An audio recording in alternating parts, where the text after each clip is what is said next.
Today we're gonna finish up this wall. We have another raised planter bed to go in, so we're gonna get that in, start working on the caps, get more base stone in here. It's gonna be coming along really nicely. Stay tuned.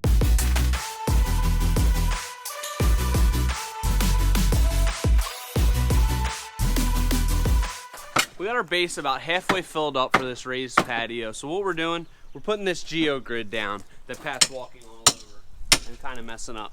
But what you want to do, you want to set this up so that they don't overlap at all. With a geotextile fabric, you want them to overlap maybe a foot in the direction of your pitch, but with Geogrid, you don't want it to overlap at all. It kind of compromises the effectiveness of it, so make sure they lay right next to each other, but don't overlap. This is going to strengthen our base and get us going.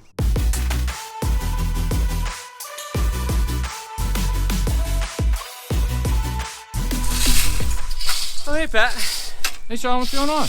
Not too much. We're just finishing up our base here for this raised patio. You can see we're using a 3/4 clean stone. This is really great for raised patios because when it's dumped out of the machine, it's basically at 90% compaction. So it's a lot easier than densely graded base. Run the compactor over it a few times, you're good to go. We've also reinforced it with the Geogrid.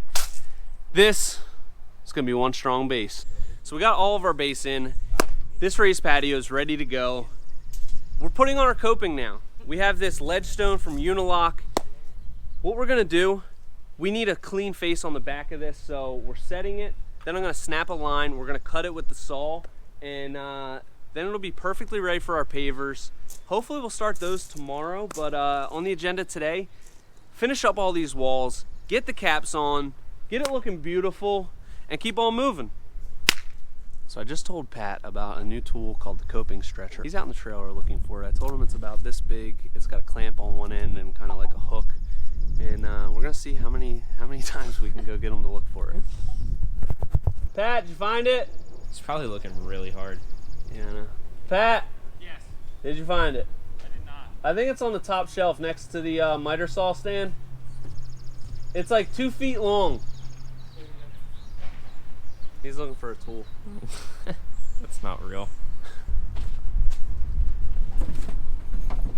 You can't find it? I have no idea what I'm looking for. Pat, you just cleaned out the trailer. You should know where it is. I didn't know what it is to begin with. It pulls it a little bit. It makes it bigger. It's blue. It's Nikita. You're Nikita. I don't know what I'm looking for. Find the Coping stretcher. I know the name of the tool. I don't know what the tool is. It's like this long. It has a clamp on one end. Do you remember seeing it when you cleaned the trailer? No. I don't It's got remember like seeing...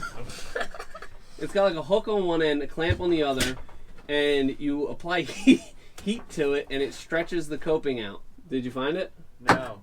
Is it a not real tool? We got you.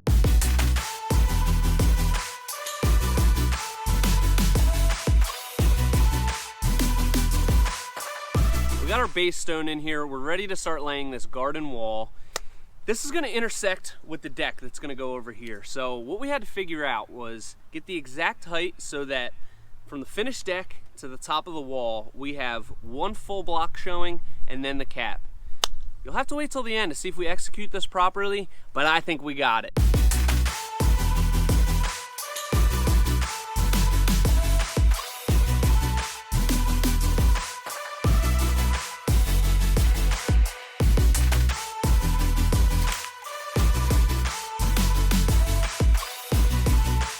So we're wrapping up the day here. We got almost all of our walls done. We have to just glue down these caps tomorrow.